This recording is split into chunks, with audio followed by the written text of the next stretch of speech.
घने और रहस्यमयी जंगल के बीच एक ऐसा भेड़िया रहता था जिसका नाम सुनते ही हर जानवर के दिल में डर बैठ जाता था। उसका नाम था खूंखार भेड़िया। उसका शरीर बड़ा और ताकतवर था, आंखें लाल अंगारों की तरह चमकती थीं और उसके लंबे दांत ऐसे लगते थे जैसे किसी तेज तलवार की धार। उस जंगल में हिरण, खरगोश, बंदर, भालू, लोमड़ी, हाथी और कई तरह के पक्षी रहते थे। पहले वो जंगल बहुत शांत और खुशहाल था, लेकिन जब से खूंखार भेड़िया वहाँ आया था, जंगल का माहौल बदल गया था। हर जानवर डर के साए में जी रहा था।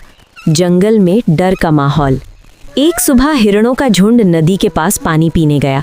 तभी झाड़ियों के पीछे से किसी के कदमों की आवाज़ आई। हिरणों को लगा शायद कोई और जानवर होगा, लेकिन अचानक झाड़ियों से खूंखार भेड़िया बाहर आ गया। उसकी डरावनी गुर्राहट सुनते ही हिरणों में भगदड़ मच गई। सब जान बचाकर भागने लगे। एक छोटा हिरण पीछे रह गया। भेड़िया धीरे धीरे उसकी तरफ बढ़ने लगा। तभी पेड़ पर बैठा बंदर जोर जोर से चिल्लाने लगा, भागो भागो, भेड़िया आ गया। उसकी आवाज़ सुनकर बाकी जानवर भी सतर्क हो गए और छोटे हिरण को भागने का मौका मिल गया। भेड़िया गुस्से में दांत पीसता रह गया। जानवरों की सभा। उस घटना के बाद सभी जानवर बहुत चिंतित हो गए।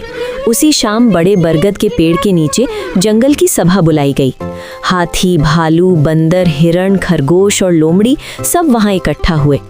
हाथी, जो जंगल का सबसे समझदार जानवर माना जाता था, बोला, अगर हम ऐसे ही डरते रहे तो एक दिन ये भेड़िया हम सबको खत्म कर देगा।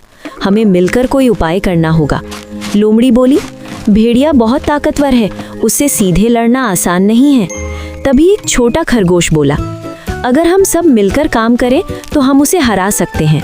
सबको उसकी बात सही लगी। उन्होंने तय किया कि वे एक योजना बनाएंगे। भेड़िए की चालाकी। दूसरी तरफ भेड़िया भी बहुत चालाक था। वो जानता था कि जंगल के जानवर उससे डरते हैं। वो अक्सर रात के समय शिकार करता और दिन में एक गुफा में आराम करता था।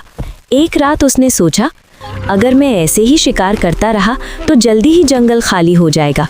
मुझे चालाकी से काम लेना होगा। अगले दिन वो खुद को बहुत कमज़ोर दिखाते हुए नदी के किनारे बैठ गया। जब कुछ जानवर वहाँ आए तो वो कराहने लगा, ओह, मैं बहुत बीमार हूँ, कोई मेरी मदद करो। कुछ भोले जानवरों को उस पर दया आ गई, लेकिन लोमड़ी को शक हुआ। उसने धीरे से कहा, सावधान रहो, ये उसकी चाल भी हो सकती है। जानवर दूर से ही उसे देखते रहे। जब उन्हें कोई पास नहीं आया तो भेड़िया समझ